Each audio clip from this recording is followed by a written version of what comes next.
જાતે કરે હરે કરી મંગલ કરીઓ ગ્રંથ કરણ કો કાટ જાતે મિલે સમાજ સૌ કામે નિજ પદ જે નિજ ભાવ સદા સુખ નિજ નો કરો પ્રકાશ જે બહુવિધિ ભવ દુઃખ તણી કરે છે સતાનાશ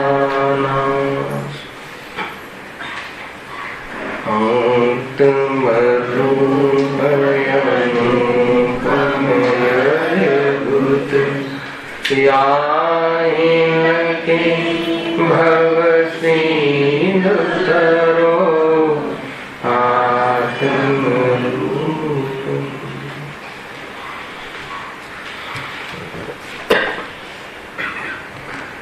શ્રી મોક્ષમાં પ્રકાશક ગ્રંથ છે. ત્રીજા અધિકાર ઉપર આપણે સ્વાધ્યાય ચાલી રહ્યો છે.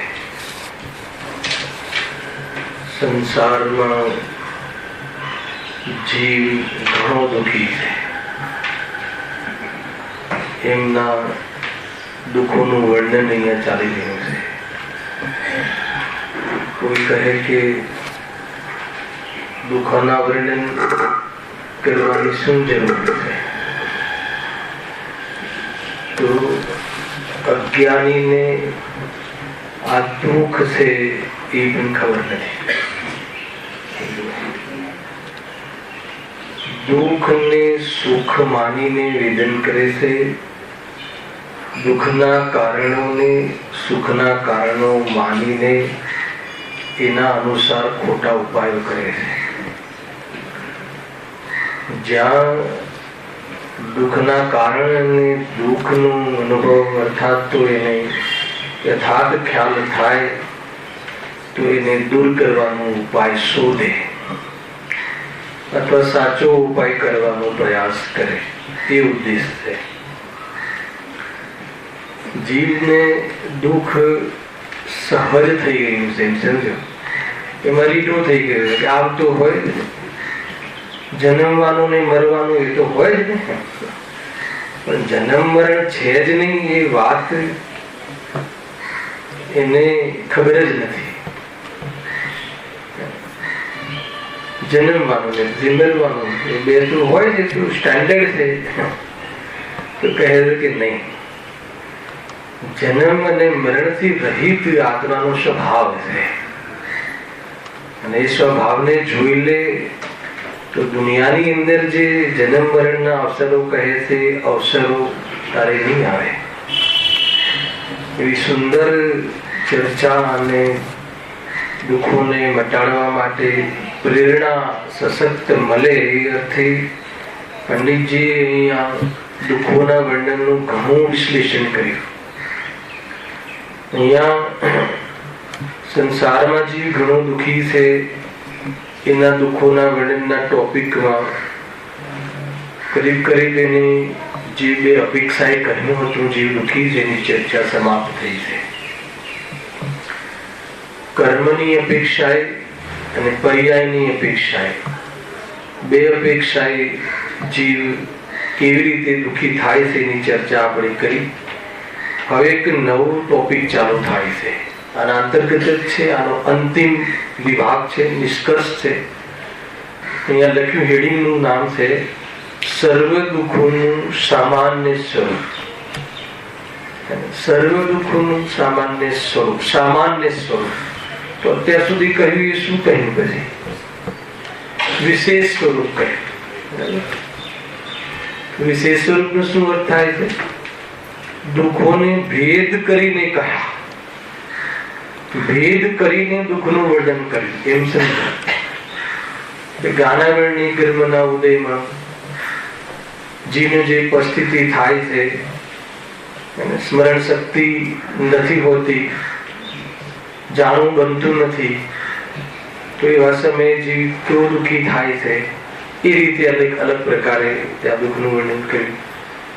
દર્શનાવર્ણી કર્મના ઉદયમાં, જ્ઞાનાવર્ણી કર્મના ઉદયમાં જે કોઈ પરિસ્થિતિઓ બને છે, એ પરિસ્થિતિમાં જીવ મોહના કારણે ઘણો દુઃખી થાય છે, એ વિશેષ વર્ણન થયું. એક ઇન્દ્રિય, બે ઇન્દ્રિય, ત્રણ ઇન્દ્રિય આવા શરીરને પ્રાપ્ત, એમાં આવી જાતિની પરિસ્થિતિ ઊભી થાય છે. જ્ઞાનનું આવી પરિસ્થિતિ, ઘણું હીણું જ્ઞાન, ઘણી તીવ્ર કશાય, ઘણી મંદ કશાય, તો આ બધી પરિસ્થિતિઓ થાય છે. અને આ પરિસ્થિતિમાં લઈને જીવ જે પોતાના સ્વરૂપને ન જાણતું હોવાના કારણે, ચૈતન્ય સ્વરૂપથી અંજાણ હોવાના કારણે એ જીવ ત્યાં ઘણો દુઃખી થાય છે. એ રીતે વિશેષ વર્ણન આવ્યું. હવે સર્વ દુઃખોનું સામાન્ય સ્વરૂપ, આ પ્રકરણમાં પંડિતજીએ ઈચ્છાનું પ્રકરણ લીધું છે કે બધા દુઃખોની પાછળ શું લોજિક છે, કઈ એવી જાતિની એક પ્રક્રિયા કામ કરે છે, શું કામ કરે છે, કયું લોજિક કામ કરે છે કે જીવ દુઃખી થાય છે, એની અહીંયા વાત છે. સર્વ દુઃખો એટલે કેટલા દુઃખો? દુઃખ અનેક પ્રકારના હોય કે એક જ પ્રકારનું હોય? જેમ કે કહ્યું, એટલા માટે વિશેષ દુઃખની વાતો થઈ કે જયારે માથું દુખે ત્યારે ત્યારનું દુઃખ, પગ દુખે ત્યારનું દુઃખ, ભૂખનું દુઃખ, તરસ લાગે ત્યારે દુઃખ, અલગ અલગ પ્રકારના દુઃખ. તરસ લાગે ત્યારે આકુરતા થાય છે, ભૂખ લાગે ત્યારે આકુરતા થાય છે, હેડેક થાય ત્યારે આકુરતા થાય છે, અનેક પ્રકારે બહારમાં શરીરમાં કોઈ રોગ થાય ત્યારે આકુરતા થાય છે, કોઈ અપમાન કરે ત્યારે આકુરતા થાય છે. તો આ બધા જે બહારમાં નિમિત્તની ઓરથી, બહારમાં પરિસ્થિતિની ઓરથી દુઃખના અનેક ભેદ કહ્યા, પરંતુ અહીંયા કહે છે કે દુઃખ તો એક જ પ્રકારનું છે. ખ્યાલ? કોઈને અનેક પ્રકારનું, કોઈને બાળકનું દુઃખ, કોઈને પૈસા સંબંધની ઓરથી લઈ લો, દરિદ્રતાનું દુઃખ, કોઈને દીકરાઓ પોતાની આજ્ઞામાં નથી રહેતા એનું દુઃખ. બધા કહે છે ને કોઈ અમારે તો બહુ દુઃખ છે ને, એક અપેક્ષા એ શાંતિ છે, એક અપેક્ષા એ દુઃખ છે. તો આ શું છે? તો આ બધા જે દુઃખ કહ્યા, તો એ દુઃખના કોઈ પ્રકારો નથી, એ તો બહારમાં પરિસ્થિતિની ઓરથી કઈ પરિસ્થિતિમાં જીવ આકુલિત થયો, એ પરિસ્થિતિને લઈને એ દુઃખનું નામ આપવામાં આવ્યું. બાકી દુઃખ તો એક જ પ્રકારનું છે. બરાબર? માન લો કે કોઈ અમીર વ્યક્તિ છે, એને કોઈ ભૂખ લાગે, અને કોઈ ગરીબ વ્યક્તિ છે એને ભૂખ લાગે, તો એ બંને જણને એક એ પરિસ્થિતિમાં જે આકુરતા થાય છે, દુઃખ થાય છે, એ અલગ અલગ હોય છે કે એક જ પ્રકારની? એક જ પ્રકારની હોય છે. દુઃખમાં તો બસ એનું લક્ષણ આકુરતા. એક તો એ અહીંયા કહ્યું કહેવું છે, અહીંયા આકુરતાને દુઃખનું લક્ષણ બનાવીને ચર્ચા કરવી છે. પણ આકુરતાનું કારણ કોણ છે? તો કે ઈચ્છાઓના કારણે આકુરતા થાય છે. મૂળ એના પર લઈ જવું છે. અને ઈચ્છા કેમ થાય છે? તો કે કષાયમાં ઈચ્છા પેદા થાય છે. અને કષાય કેમ પેદા થાય છે? તો કે ગલત ફહેમીના કારણે કષાય પેદા થાય છે. આખું લિંક પડી, અહીંયા એના પર લઈ જવું છે. ફરીથી કહું, આ ટોપિક સમજતા પહેલા આ ટોપિક કેમ અહીંયા આવ્યો, આ ટોપિક લેવામાં પંડિતજીને અહીંયા શું કામ લીધો, અથવા એનો જન્મ કઈ રીતે થયો, એની ચર્ચા આગળના પેરેગ્રાફથી પણ ખ્યાલમાં આવે છે. જો આગળનો પેરેગ્રાફ વાંચો, દેવગતિનો અંતિમ પેરેગ્રાફ થઈ ગયું છે, કાલે ખાલી વાંચીએ છીએ. એ પ્રમાણે પુણ્ય ઉદયની વિશેષતા વડે તેમને ઈષ્ટ સામગ્રી મળી છે. કોની વાત હતી આ? દેવગતિના. પુણ્યના ઉદયથી એમને બહારમાં ઘણી સામગ્રી મળી. શાની સામગ્રી મળી? વિષય ભોગમાં અનુકૂળતા માટે એમાં ઘણી સામગ્રી, વ્યવસ્થાઓ મળી છે, વિષય સુખની, એમ કહે છે. અને કસાયો વડે ઈચ્છા હોવાથી તેને ભોગવવામાં તેઓ આસક્ત બની રહ્યા છે. કેટલી વાતો કહી? ઈચ્છા હોવાથી. ઈચ્છા કોના વડે થઈ? કસાયો વડે. આવ્યું ને? અહીંયા જ લખેલું છે બીજું. કસાયો વડે ઈચ્છા હોવાથી. ઈચ્છા થવાનું કારણ કસાય છે. ક્રોધ, માન, માયા, લોભ આદિ જે જાય છે, ક્રોધમાં શાની ઈચ્છા થાય છે? કોઈનું બોલું કરવાની ઈચ્છા થાય છે. રાગમાં શાની ઈચ્છા થાય છે? કોઈને આકર્ષણ અથવા એને પ્રાપ્ત કરવાની ઈચ્છા. લોભમાં શું? લોભ શું છે? બીજા પદાર્થોમાં લાભ લાગવો, એ લોભ. અને મસાની ઈચ્છા થાય છે, પછી એ પદાર્થોને મેળવવાની ઈચ્છા. અને ઈચ્છામાં શું થાય છે? આકુળતા. અને આકુળતા શું છે? દુઃખનું લક્ષણ. અને આ બાજુ જઈએ તો એ કશાય કેમ પેદા થઈ? કશાય કેમ પેદા થઈ? કશાયનો જનક કોણ છે?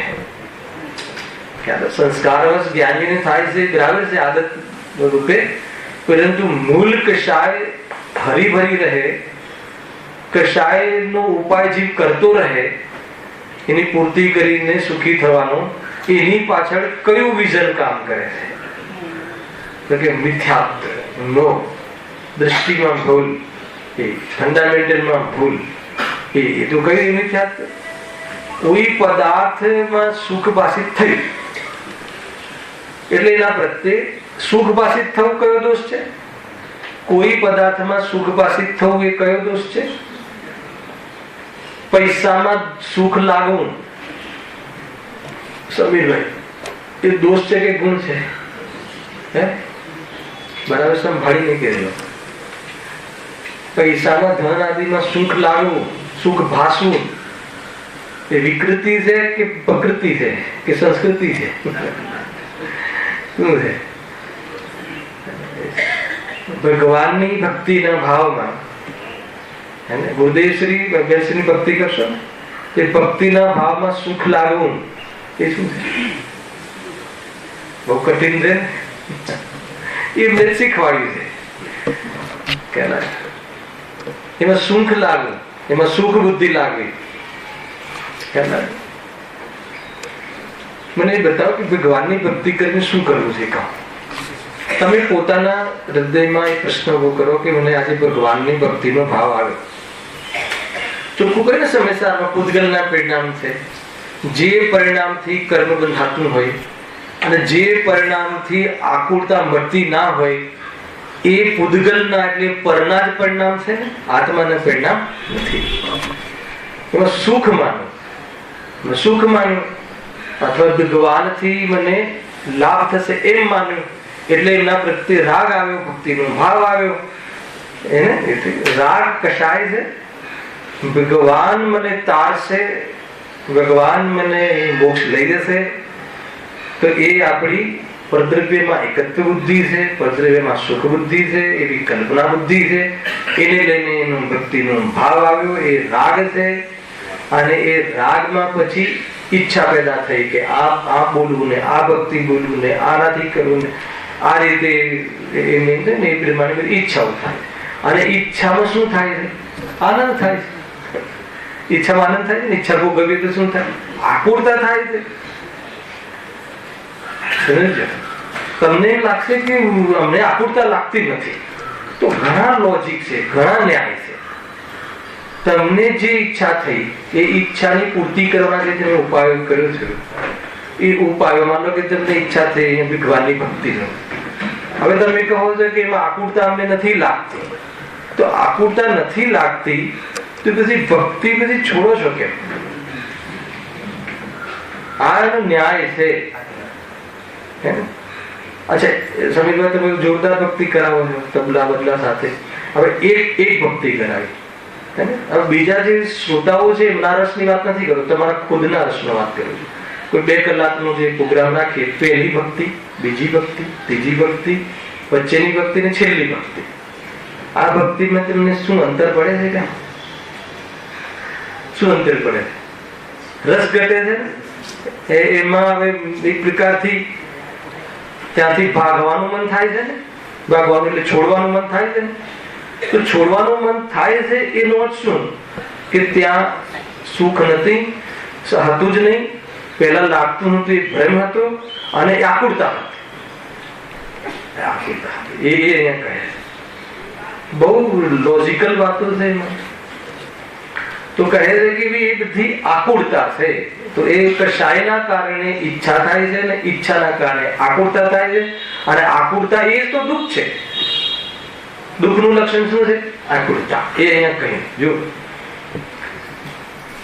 સર્વ દુઃખોનું સામાન્ય સ્વરૂપ ખ્યાલ આવ્યું ને? સર્વ દુઃખો કેમ કહેવાય? દુઃખ તો એક જ છે, એ તો અનેક પ્રકારે જે બહારના નિમિત્તની ઓરથી ભેદ કરીને કહે. હવે એમાં આપણે આ વાંચતા હતા, પુણ્ય ઉદયની વિશેષતા વળી તેમને ઈ સામગ્રી મળી છે. સાંભળજો, આ પકડ ક્યાંથી આવી એ તમને બતાવું ને. બધી પકડ સ્ટાર્ટ કરી ડાયરેક્ટ આપણી પાસે સમીપન ઓછું છે. અને કસાયો વડે ઈચ્છા હોવાથી તેમને ભોગવવામાં તેઓ આસક્ત બની રહ્યા છે. સામગ્રી ઘણી છે, સામગ્રી ઈચ્છા નથી કરાવી, હે ને? બહારમાં ઘણી સામગ્રી મળે એટલે એને ભોગવવી જ પડે એવું કઈ લખી આપ્યું છે કોઈ? તો કહે છે કે નહીં, એનું એમાં એ માને છે કે સુખ છે એટલે હવે એને ભોગવવાનો ભાવ આવ્યો, કસાય પેદા થઈ. હવે કસાય પેદા થઈ, હવે એમાં ઈચ્છાઓ થઈ, તો ઈચ્છાઓ હોવાથી તેને ભોગવવામાં આસક્ત બની રહ્યો છે. હવે આગળ શું કહે છે? એમ છતાં પણ ઈચ્છા તો અધિક જ રહે છે. ન્યાય આપ્યો કે ભાઈ ઠીક છે, આસક્ત રહ્યો, ભોગવવાની સામગ્રી મળી, ભોગવવાનો ભાવે આવ્યો, અને ભોગવવાની સામગ્રી બી મળી, વ્યવસ્થા બી મળી, અને ભોગવવામાં આસક્ત પણ થયો. ઠીક છે, પછી તો શાંતિ મળવી જોઈએ ને. પ્રશ્ન એ છે આપણને અહીંયા સુધી કે અમને પ્રોબ્લેમ નથી, વાંધો નહીં. તે કર્યું શાના માટે કર્યું? કે આકુલતા મટાડવા માટે, સુખી થવા માટે. તો કહે છે કે સુખી થવા ક્યાંથી થયું? પાછી આકુલતા તો ઈચ્છા તો રહી, લખ્યું આગળ. એમ છતાં પણ ઈચ્છા તો અધિક જ છે, અધિક થાય છે, મળતી નથી, અધિક થાય છે. તેથી તેઓ સુખી થતા નથી. ઈચ્છાથી જીવ દુઃખી છે. ઊંચા દેવોને ઉત્કૃષ્ટ પુણ્યનો ઉદય છે, અને કશાય ઘણા મંદ છે. ચલો, ઉપર તો ઈચ્છાઓ મંદ છે ને, આગળ શું લખ્યું છે? તથાપિ તેમને પણ ઈચ્છાનો અભાવ થતો નથી, ઈચ્છા મટી નથી, તેથી વસ્તુતાએ તેઓ દુઃખી જ છે. એ પ્રમાણે સંસારમાં સર્વત્ર કેવળ દુઃખ, દુઃખ અને દુઃખ જ છે. જ્યારે એક નિષ્કર્ષ પર આવ્યા, 4 ગતિઓમાં સર્વત્ર દુઃખ છે, અને કર્મના ઉદયમાં થતી ગમે તેવી પોઝિશન, હે ને, એમાં આત્માનું ભાન ન હોય ત્યાં સુધી જીવ કસાયને લઈને, ઈચ્છાઓને લઈને, વાસનાને લઈને જીવ દુઃખી જ છે. અહીંયા કહ્યું ને, તો કહે છે કે એના પરથી નિષ્કર્ષ આવ્યો કે દુઃખનું કારણ સર્વ દુઃખ, જેટલા તમે દુઃખ કહ્યા એ દુઃખની પાછળ ઈચ્છા મુખ્ય છે. ઈચ્છા દુઃખનું કારણ. હવે કોઈ લાગશે કે ઈચ્છા, એક બેને મને પ્રશ્ન પૂછ્યો હતો કે ઈચ્છા કસાયમાં લેવી કે શું લેવું? તો ઈચ્છા કસાયનું કાર્ય છે, ડિમાન્ડ. કસાય થાય, ક્રોધ પેદા થાય, અને ક્રોધમાં જે ડિમાન્ડ થાય એ ઈચ્છા થાય. ક્રોધ જે ડિમાન્ડ કરે, જે ક્રોધ કાર્ય કરે, જેને લઈને એ નામ ઈચ્છા છે. અદ્યપી કશાય કહો તો પણ વાંધો નથી, પણ એને આ રીતે તમે વિશ્લેષણ કરી શકો છો. એ રીતે જુઓ. હવે સર્વ દુઃખનું સામાન્ય સ્વરૂપ કહીએ છીએ. દુઃખનું લક્ષણ આકુળતા છે, અને આકુળતા ઈચ્છા થતા થાય છે, તથા સંસારી જીવોને અનેક પ્રકારની ઈચ્છા હોય છે. બસ આ હેડિંગ થઈ. કેટલી વાત કરી અહીંયા કે હું દુઃખી છું કે નહીં એનો નિર્ણય કેવી રીતે કરવો, અથવા કોઈ જે પરિસ્થિતિમાં મને દુઃખ છે કે નહીં, આ પોઝિશનમાં મને દુઃખ છે કે નહીં, એ નક્કી કરવા માટેનું લક્ષણ. કોઈ બી ચીજનો પરિચય કરવો તો શું છે? લક્ષણ. તો આકુળતા થતી હોય, તમને એમ લાગે કે નહીં સારા વ્યંજનો ભાવતી ડીશના ભોજન કરીએ તો આપણને સુખ મળે. તો અહીંયા શું કહી પંડિતજી કે લક્ષણ બાંધી લે કે તને આકુળતા થતી હોય તો સમજી લેવાનું કે દુઃખ છે. ખાધા પહેલા આકુળતા, ખાતી વખતે આકુળતા, ખાધા પછી આકુળતા, એની તૈયારીઓ કરવા માટે આકુળતા. તો દરેક જગ્યાએ એની જે ઈચ્છાઓ થાય, માનો કે જમવાનું હોય તો જમ્યા પહેલા શું? જમવાનો પ્રસંગ, સૌથી પહેલા જમવાની ઈચ્છા થઈ. એક ઈચ્છામાં અનેક ઈચ્છાઓમાં લખ્યું છે પંડિતજી. જમવાની ઈચ્છા થાય તો પછી એના પેટા ઈચ્છામાં કઈ ઈચ્છા પેદા થશે? શું બનાવવાનું છે? સૌથી પહેલા સવારના ભોજનના સમયે ઘરે આપણને માતા બહેનો પૂછે છે કે સાંજે શું જમશે? પૂછે છે કે, અને આપણું પેટ ભરેલું હોય એટલે શું કહે? નહીં, કઈ નહીં. અથવા કઈ પણ બનાવ તો આપણને શું કહે? કાંઈ પણ નામની કોઈ વસ્તુ નથી. આ બધા કોમન ડાયલોગ છે ઘરની અંદર, છે કે નહીં? અને એ એમની પરેશાની છે, કેટલી મૂંઝવણ છે કે સાંજે શું બનાવીશું. જેમાં સુખ મેળવવાનું છે ભોજનથી, એની ઈચ્છામાં જ પહેલા તો દુઃખ છે. સાંજે શું બનાવીશું? સાંજે પૂછો બહેનોને, જરા ઘરે પૂછજો છે કેવી આકુરતા થાય છે. આ બનાવીશું તો આને નહીં ભાવે, આ બનાવીશું તો આને નહીં ભાવે, અને બધાને ભાવે એવું બનાવીશું તો ખ્યાલ તો સમાપ્ત થઈ જશે ને વાત. તો બી કઈ નું કઈ ખાણા નીકળે છે ને, કઈ નું કઈ આમ બન્યું તેમ બન્યું, ગરમ નથી તેમ.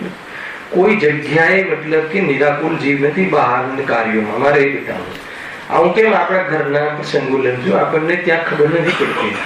આપણે એમ કે આજે જબરજસ્ત શાંતિથી ભોજન કરીશું, સન્ડે છે બરાબર હે ને, તો કહે છે કે એમાં તમે સૌ વિચારજો જઈને કે કયો સમય એવું એક મોમેન્ટ આવી કે જેમાં આકુરતા ના થઈ હોય. હર સમયે ઈચ્છા, કોઈ બી કાર્ય તમે કરવાની ઈચ્છા કરી, એના પાછળ એટલી બધી ઈચ્છાઓ થતી હોય છે અને એ ઈચ્છામાં આકુરતા થતી હોય છે. તો એ પ્રકારે અહીંયા પંડિતજીનું કહેવું છે. હા, દુઃખનું લક્ષણ આકુરતા છે. અને આકુરતા કેમ થાય છે? ઈચ્છા થતા થાય છે. તો અને ઈચ્છાઓ કેટલી છે આપણી? ક્યારેક તો ઈચ્છામાં થંભાવ આવતો છે ને, જયારે સુઈ જઈએ ત્યારે તો ઈચ્છા પેલા ઈચ્છાઓ હંમેશા બજાર રહે છે. મંદિરમાં આવીએ તો ભગવાનની પૂજા કરવાની ઈચ્છા, સાંભળી જાઓ, એમના લક્ષથી કઈ ભક્તિ બોલવાની ઈચ્છા, એમના દ્વારા સ્મરણ કરવાની ઈચ્છા. થોડી વાર થાય એટલે તત નીચે પ્રવચન ત્યાંથી જ ચાલુ થઈ જાય. એ ઈચ્છા ચાલુ હોય વખતે બીજી ઈચ્છા ચાલુ થઈ જાય. શું ઈચ્છા ચાલુ થઈ જાય? પ્રવચનમાં ઈચ્છા. અને જેવી પ્રવચનમાં બોલાય, સ્તુતિ બોલાય ગુરુદેવશ્રીની અથવા શાસ્ત્રની, તો પછી શાની ઈચ્છા થાય છે? ઘેર જવાની ઈચ્છા. અને મને એક વાત તો બતાવો કે ક્યારેક જીવ આમ ઈચ્છા વગરનો નિરીચ્છક હે ને, નિર્વાંછક શાંતિ અથવા ચિંતા રહિત થયો હોય. એટલા માટે પાછું પ્રૂવ કરે છે એક પ્રકરણમાં કે આ ઈચ્છા દુઃખનું કારણ છે. દુઃખનું કારણ કોણ નથી અને દુઃખનું કારણ કોણ છે એવું કહો. કારણ કે મેન તો અહીંયા ભૂલ પડી છે. દુઃખનું કારણ સંયોગો નથી. સંયોગોમાં ઓછા વધતા સંયોગો મળવા એ દુઃખનું કારણ નથી. દુઃખનું કારણ ઈચ્છા છે. ઘણું મળવા પછી બી ઈચ્છાઓ રહે તો, અને જેને કાંઈ ના મળે અને ઈચ્છા ના રહે તો સમજવામાં પકડવાનું છે. આપણને અંદરનું જે ચોર છે ને, આપણી જે ભૂલ છે ને, પછી આગળ કહેશે કે હવે આ ઈચ્છા મટાડવાનો ઉપાય બતાવો. ઈચ્છાનો અભાવ થઈ શકે છે? અમને તો કોઈ ઈચ્છા રહી, કમસે કમ મોક્ષની ઈચ્છા તો બરાબર કે નહીં? મોક્ષની ઈચ્છા તો સારી ઈચ્છા છે. કઈ ઈચ્છા સારી અશોકભાઈ? મોક્ષની કે ભોગની?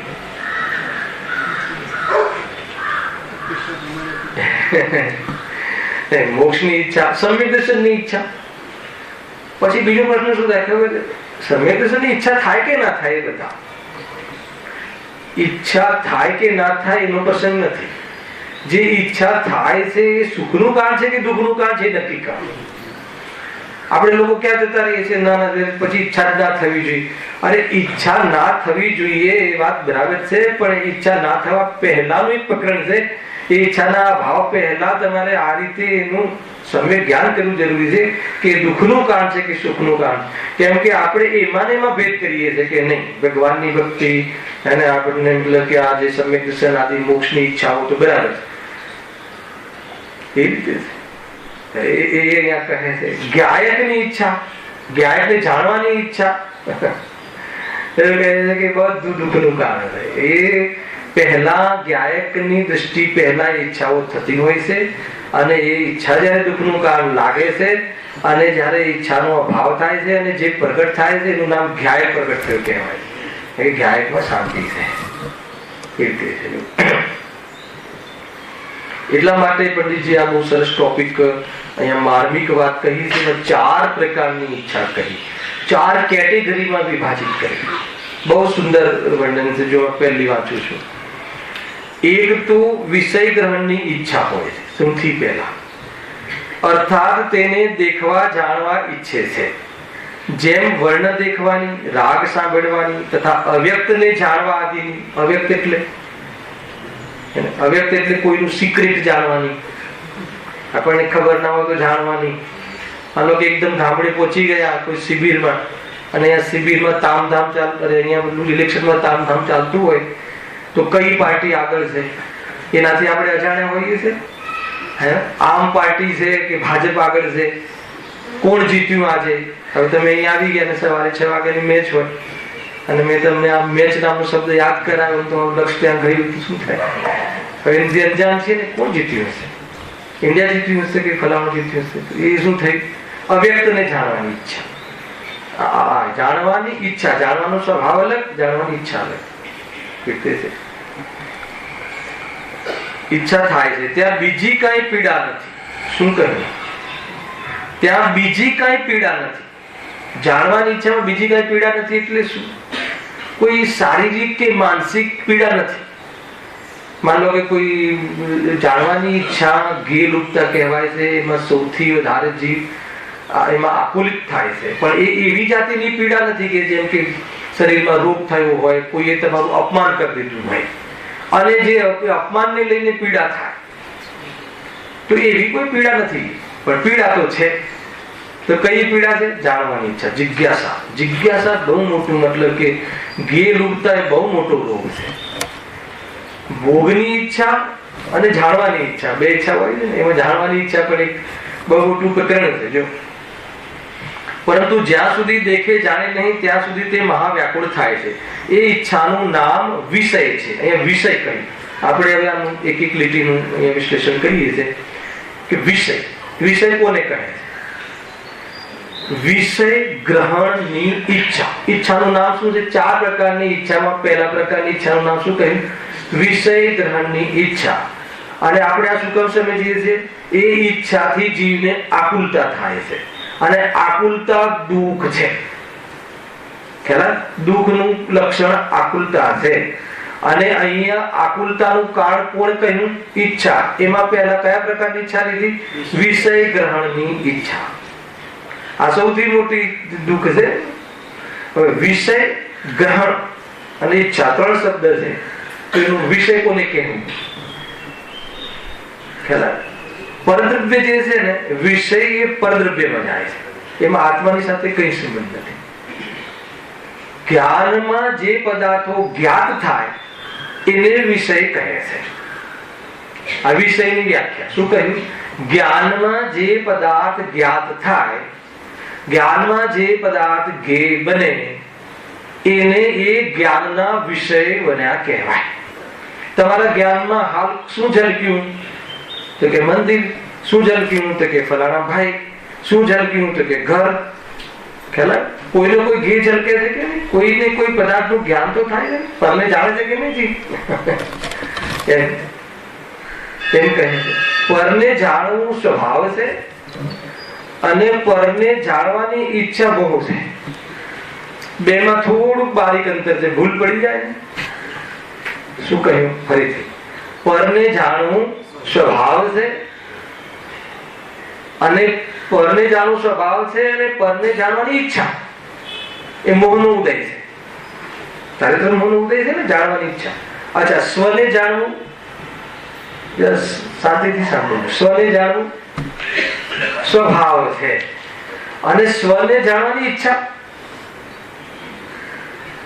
શું છે? ધર્મ છે, મોહ છે, રાગ છે. થોડું ભારે પડે છે. સ્વ પર પ્રકાશક એ જ્ઞાનનો સ્વભાવ છે. જાણવું, જો આત્માનો સ્વભાવ શું છે? જ્ઞાન. જ્ઞાનનો સ્વભાવ શું છે? જાણવું. જાણવાનો સ્વભાવ શું છે? સ્વ પર પ્રકાશક. આટલે સુધી લાઈન ખેંચાય. આત્માનો સ્વભાવ જ્ઞાન, તો પછી જ્ઞાનનું લક્ષણ શું પકડવું? આત્માને તમારે પકડવો હોય તો એનું લક્ષણ પકડવું પડશે કે જાણો, જ્ઞાન. તો પણ કે જ્ઞાન તમે કહ્યું, પણ અમે જ્ઞાન કોને સમજીએ? તો કે જો જાણવું જાણવું જાણવું થાય છે ને, કે જાણવું થાય છે એ જ્ઞાનનું લક્ષણ છે. પણ જાણવું થાય છે એને અમે કઈ રીતે પકડીએ? તો કે આ સ્વયંને જાણતું જે પરને જાણે છે, સ્વપર પ્રકાશક જે જાણે છે ને, તો કે જાણવું થાય છે આત્મા છે. એ તો પરને લઈને હું જાણું છું. મેં પરને જાણ્યો એટલે અમે આટલા પરને જાણ્યા, મેં આટલા દેવને જાણ્યા. હે ને? એ જયારે સ્ટાર્ટ થઈ જાય છે ને ત્યાં હું સ્ટાર્ટ થઈ જાય. એ નામ ગેલુતા. અચ્છા, શાસ્ત્ર જ્ઞાન એ અજ્ઞાન છે કે જ્ઞાન છે? હે કેમ કઈ રીતે પરને જાણવું અજ્ઞાન છે? ક્યાંથી લાવ્યા? પરને જાણવું અજ્ઞાન છે? પરને જાણવું સ્વભાવ છે. તમને હું ગુરુદેવ શ્રીના આધારે એક મામલો બતાવું. જયારે એક બાળકે પૂછ્યું કે પ્રભુ અમને તો આત્મા દેખાતો નથી. સાંભળજો, આત્મા બતાવવા પાછળ ગુરુદેવે હેતુ આપ્યો કે આત્મા દેખાતું નથી અમને, તો આ બધું દેખાય છે અમને, આત્મા દેખાતું નથી. અને બધા આંખ બંધ કરીને જોવા જઈએ છે તો અંધારું દેખાય છે. તો આત્મા ક્યાં છે? તો આત્મા બતાવવા એમને શું કીધું કે અંધારું કોને જાણે? અંધારું કોને જાણે? કે અંધારું જેને જાણે ને, અંધારું આત્મા નથી. અંધારું જેને જાણે એ આત્મા છે. એમ બતાવ્યું. તો આ શું બતાવે? કાલે તો આખું કેવલ જ્ઞાનની વાત આવી હતી, સ્વગત પ્રકાશકની વાત આવી હતી. પરને જાણવું મિથ્યાત્વ નથી, તમે ધ્યાન રાખજો. પરને પરથી જ્ઞાન થાય છે એ મિથ્યાત્વ. એ જાણવું તો સ્વભાવ છે, સહજ છે. અચ્છા, મને બતાવો કે જાણવામાં સ્વ જાણવું એ બી ઉપાધિ છે અને પર જાણવું એ પણ ઉપાધિ છે. ઉપાધિ એટલે શું? હેતુ. ઉપાધિ એટલે નિમિત્ત. તો પદાર્થ જણાવ્યું, સ્વ જણાવ્યું અને પર જણાવ્યું, એ બંને જ્ઞાનમાં ભેદ કર્યો કહેવાય. સ્વ જણાવ્યું, જ્ઞાયકને જાણ્યો એ પણ વ્યવહાર અને પરને જાણ્યું એ પણ વ્યવહાર. જ્ઞાનમાં કોઈ જ્ઞેયને લઈને જ્ઞાનમાં ભેદ કરવો એનું નામ વ્યવહાર છે. જાણવું વ્યવહાર નથી. જ્ઞાનને પરની ઓળથી પરિચય કરાવવો એ વ્યવહાર છે. જ્ઞાનને ભેદ કરી અને ઓળખાણ આપવી એ વ્યવહાર છે. જાણવું, કોઈ પણ જાણવું એ વ્યવહાર નથી. જાણવું તો સ્વભાવ. આપણે જાણવાની ઓળથી નથી બહુ ચર્ચા કરવી પડે. માની શું ક્યારેક તો ભાઈ એ કોઈ ભૂલ થોડી છે. આ મકાનને તમે આ મકાનને જાણવું અથવા માઇકને જાણવું, એ માઇકને જાણવું એ દોષ છે, પાપ છે, મિથ્યાત્વ છે, અજ્ઞાન છે, શું છે? બેટા કોઈ કહે આ માઇકને જાણવું શું છે? જ્ઞાન છે. જ્ઞાન છે ને, જ્ઞાન ના હોત તો આ ગે ના બને તેમાં.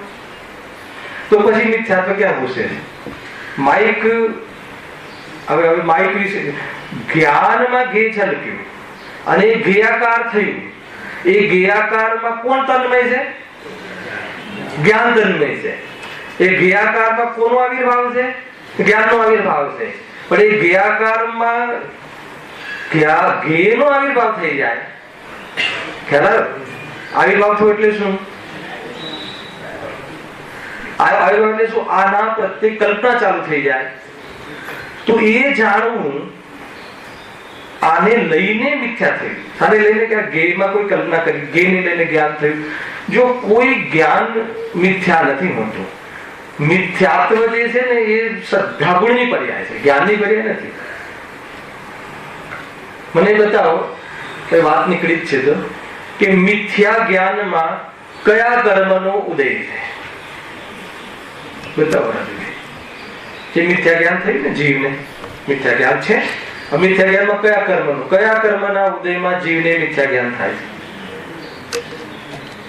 ખ્યાલ છે કે નહીં? ભણાવે જ આપણે ભણાઈ ગયા, બતાવશે કે બરાબર. દર્શન મોહનીય કર્મના ઉદયમાં મિથ્યા જ્ઞાન થાય છે. તો દર્શન મોહનીય કર્મમાં કયા ગુણનો ઘાત કરે છે? શ્રદ્ધા ગુણનો. તો એ જ્ઞાન કોઈ મિથ્યા નથી હોતું. મિથ્યા તો શ્રદ્ધા છે. એ શ્રદ્ધા મિથ્યા છે જેની એમાં જે જ્ઞાન એનું પોષણ કરે છે એ જ્ઞાનને મિથ્યા કહેવાય. અચ્છા, કઈ ક્રિયા મિથ્યાત્વ? ચલો ચારિત્ર્ય જાઓ. મતલબ કે તમે ભક્તિ કરી, આપણે ભક્તિ કરી અને ગુરુદેવે ભક્તિ કરી, તો એમાં એ ભક્તિનો જે ભાવ છે એમાં એ ભક્તિના ભાવમાં કોનો મિથ્યા ચારિત્ર કહેવાશે? હવે એમને બી ભક્તિનો ભાવ આવે, આપણને ભક્તિનો ભાવ આવે, એમને બી ભક્તિની ક્રિયા બહારમાં દેખાય છે, આપણને બી ભક્તિની ક્રિયા દેખાય છે. તો એમાં કઈ ક્રિયા મિથ્યા કહેવી ને કઈ ક્રિયા સમ્યક કહેવી? કોઈ ક્રિયા કે કોઈ ભાવ મિથ્યા સમ્યક હોતું નથી. એ તો એ ક્રિયા તો જડની છે, ભક્તિનો ભાવ એ તો આશ્રવ તત્વ છે, રાગ છે. અને મિથ્યા તો શું છે કે એ રાગ એ ભક્તિથી આપણને ધર્મ માનવો, એ ભક્તિથી આપણને સમ્યક દર્શન થશે એ માનવું, એ માન્યતા મિથ્યા છે, એનું નામ મિથ્યા સત્તા છે. આ રીતે આખું સ્ટ્રક્ચર ચાલે છે. અહીંયા તો આપણે જ્ઞાનને લઈને વાત કરી કે ખરેખર કોઈ પણ જ્ઞાન, પરને જાણવા વાળું જ્ઞાન, એ જાણવાનો તેનો સ્વભાવ જ છે. પણ એમાં જીવ એમાં પરને લઈને જ્ઞાન થાય છે. અરે હું પરને જાણીશ હે તો મારું જ્ઞાન જતું રહેશે, એવો જેને આભાસ થાય છે એની ભૂલ છે. કે બેસે છે કે નહીં? અહીંયા તો વાત કઈ ચાલે છે? જો વાત જાણવાની ચાલે છે એટલે મેં કહ્યું કે વિષય ગ્રહણ ની ઈચ્છા. તો વિષય એટલે જે જ્ઞાનમાં જ્ઞેયો જ્ઞાત થાય છે, જ્ઞેયો જ્ઞાત થાય છે ત્યાં સુધી તો કોઈ જાતનો દોષ નથી. હે ને? વિષય એને વિષય કહ્યા, ગ્રહણ એટલે જાણવું કહ્યું, અને એ જાણવાની ઈચ્છા થઈ. જાણવાની ઈચ્છા શું કામ થઈ? ગુરુદેવ એક કથન લખ્યું છે એમના પ્રવચનોમાં, કોઈને કોઈ હેતુ દ્વારા, કોઈને કોઈ ઉદ્દેશથી જાણવું થાય છે, સુખ માટે જાણવું થાય છે. તો જે સુખ માટે જાણવું થાય છે, જ્ઞેય વિસ્તૃત જ્ઞાન છે, રાગના પોષણ કરવા વાળું જે જ્ઞાન છે, એ જ્ઞાન વાસ્તવમાં અજ્ઞાનના ખાતામાં જાય છે. એમાં અચ્છા ત્યાં જ સ્વભાવને જોવાનો છે. એ ભલે રાગનું પોષણ કરતું જ્ઞાન હોય, પણ એમાં જે જાણવું થાય છે ને, એ જ્ઞાનનો ફોટો છે. ત્યાંથી જો જ્ઞાન તરફ જતો રહે તો રાગ એને ભિન્ન દેખાય. બહુ જોરદાર વાત છે આ. શું કહ્યું? આ થોડી ભારે પડે છે. માન લો કે તમને આપણું જે જ્ઞાન છે, રાગ મિશ્રિત કહો, જ્ઞેય મિશ્રિત કહો, તો આપણું જ્ઞાન ત્યાં એમ કહે છે ગુરુદેવ કે અજ્ઞાનીનું જે જાણવું થાય છે, કોઈ પદાર્થને જાણે છે, શું કામ જાણો છો? કોઈ પદાર્થને શું કામ જાણો છો? જાણવાનો સ્વભાવ છે એટલે જાણો છો. એવું યાદ આવી કોઈ દિવસ? તમે ટીવીની કોઈ બી ચેનલ ખોલી, એ ચેનલ ખોલી અને કોઈ બી તમને કોઈ બી ત્યાં પ્રોગ્રામ દેખાડ્યો, તો તમારો એ જાણવાનો સ્વભાવ છે એટલે જાણો છો. ભૂલ તો છે એમ, પણ તમે એવું જાણો છો કે મારો જાણવાનો સ્વભાવ છે એટલે આ જાણવું થાય છે. તો તમે જે જાણવાની પ્રક્રિયા કરો છો એમાં તમે કેવી રીતે જાણો છો? કેવી રીતે જાણીએ છીએ? જાણવા પાછળનું શું વિઝન, શું કામ કરે છે આપણું, શું દ્રષ્ટિકોણ છે કે આ જાણવામાં મને સુખ મળે છે, શું થયું, કોણ હાર્યું, કોણ જીત્યું. તો એમાં એ જ્ઞેયમાં આસક્ત થઈ અને જાણવામાં આવતા જ્ઞેયોમાં આસક્ત થવું, એ જ્ઞેયાકારનો આવિર્ભાવ થવો, એ જ્ઞેયાકારને જાણવામાં પણ જાણવાનો સ્વભાવ હતો. જાણવાના સ્વભાવના કારણે જાણવું થાય છે. એમ ન જાણતા એટલું ચૂકી ગયો. તો એ જે જ્ઞેયો જાણવામાં આવે છે, કેમ ચૂકી ગયું? એ જાણવામાં ફસાઈ ગયું. જ્ઞેયોમાં ફસાઈ ગયું. કેવી રીતે ફસાઈ ગયું? તો કાંઈ ને કાંઈ કલ્પના કરીને.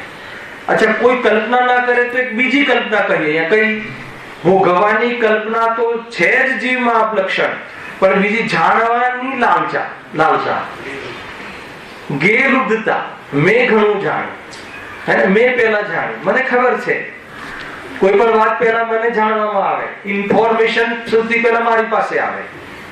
અચ્છા, ઇન્ફોર્મેશન આવે તો એમાં શું પ્રોબ્લેમ છે? ઇન્ફોર્મેશન તો જાણવાનો સ્વભાવ છે તો આવે, પણ ઇન્ફોર્મેશન દોષ નથી. એ ઇન્ફોર્મેશન પહેલા મને મળી તો એને જ્ઞેયોનો મહિમા છે, જ્ઞાનનો મહિમા નથી.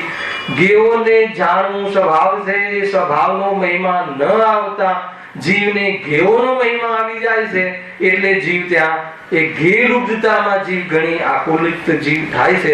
અને પરને જાણવું વિભાવ નથી, પરને જાણવું દુઃખનું કારણ નથી. પરને જાણવાનો લોભ એ દુઃખનું કારણ છે. જાણવાના લોભમાં સગળો સંસાર, જાણવામાં સંસાર નહીં, એમ કહે. જાણવાનો મહિમા ક્યાં આવે છે? આપણને કઈ જગ્યાએ જાણવાનો મહિમા આવે? કોઈ વખત જાણવાનું યાદ જ નથી આવતું. માન લો કે તમે કોઈ તાજમહેલ તમારા જ્ઞાનમાં ઝલક્યો, તો તો સાનો મહિમા આવવો જોઈતો હતો ખરેખર જાણવાનો મહિમા. આપણને તાજમહેલનો મહિમા.